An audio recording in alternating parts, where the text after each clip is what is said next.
Assalamualaikum warahmatullahi wabarakatuh. Saya Siti Dahlia binti Patah dari SMK Sanakan 2. Saya akan membentangkan kajian tindakan yang bertajuk Meningkatkan Penguasaan Konsep Akaun Nominal menggunakan kad formulir tingkap AKNOM Murid 4 Akas Prinsip Perakaunan. Bahagian yang pertama adalah pengenalan di mana fokus kajian adalah untuk meningkatkan penguasaan konsep akaun nominal yang merangkumi dua aspek iaitu pengetahuan dan juga keupayaan murid mengelaskan akaun nominal. Cabaran daripada kajian ini adalah yang digunakan dalam KSSM menyebabkan murid keliru dan tidak ingat istilah dalam pengelasan akaun nominal dengan betul. Oleh itu, hasrat kajian ini adalah untuk melakukan sebuah intervensi dalam bentuk inovasi kad formula bagi mengatasi masalah yang dihadapi oleh murid. Impak daripada kajian ini pula akan murid di mana dia dapat membantu murid membuat pengiraan dan perekodan pelarasan akaun nominal ke dalam penyata kewangan dengan lebih tepat dan cepat. Kumpulan sasaran adalah di lokasi SMK Sandakan 2. Murid yang terlibat adalah murid tingkatan 4 yang mengambil subjek prinsip perakaunan iaitu seramai 9 orang daripada kelas 4 AKAS dan ke-9 orang ini adalah merupakan perempuan. Kitaran yang pertama adalah melalui pemerhatian mendapati isu yang dihadapi murid adalah murid tidak faham penggunaan istilah akaun nominal di dalam topik pelarasan. Melalui pemerhatian dilihat hanya 4 orang murid mengetahui penggunaan istilah, namun 56% seramai iaitu 5 orang tidak menunjukkan mereka mempunyai tahap pengetahuan yang baik.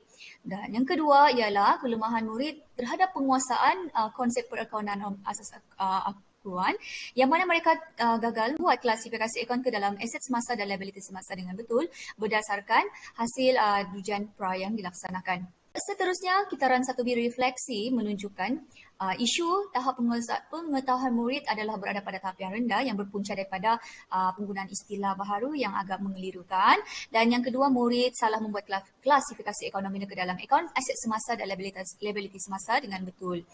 Dan cadangan daripada kajian ini untuk menyelesaikan masalah yang dihadapi oleh murid adalah dengan mewujudkan satu inovasi yang berbentuk kad formula tingkap AKNOM. Dinamakan AKNOM adalah AK merujuk kepada akronim dan NOM itu adalah nominal.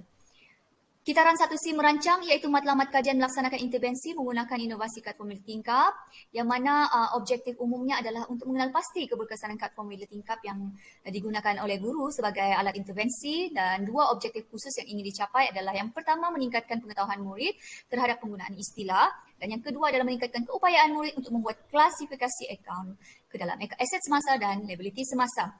Bagi metodologi kajian, instrumen yang digunakan adalah pemerhatian, ujian pra, ujian pos dan juga borang soal selidik. Hanya terdapat 5 prosedur yang akan digunakan murid untuk menghafal akronim dan kedudukan akaun di dalam gambar tingkap tersebut.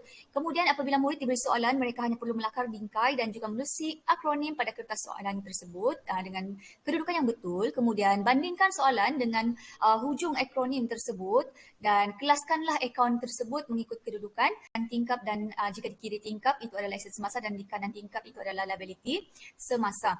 Dapatan dan kajian menunjukkan untuk objektif 1 menunjukkan peningkatan pengetahuan murid terhadap istilah iaitu 100% murid telah mampu untuk menulis istilah dan menyusun mengikut kedudukan klasifikasi akaun dengan betul.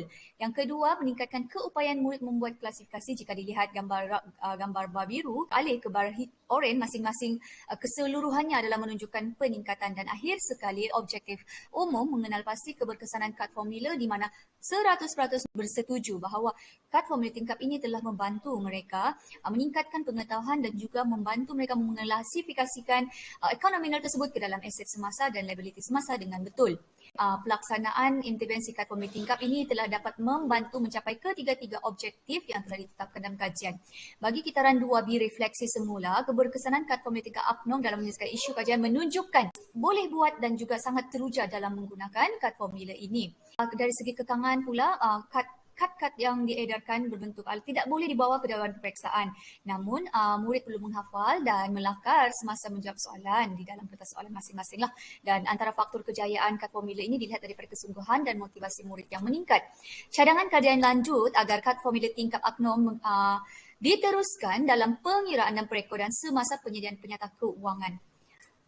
Dan ini adalah sumber rujukan kajian. Berikut adalah lampiran. Yang pertama adalah perbandingan hasil pemerhatian skrip jawapan, ujian pra, ujian pos serta borang soal selidik. Dan rajah kedua adalah pelaksanaan intervensi, guru memperkenalkan dan cara penggunaan kad formula tingkap kepada murid. Dan yang akhir, rajah ketiga menunjukkan murid mengaplikasikan kad formula tingkap AKNOM semasa menjawab soalan.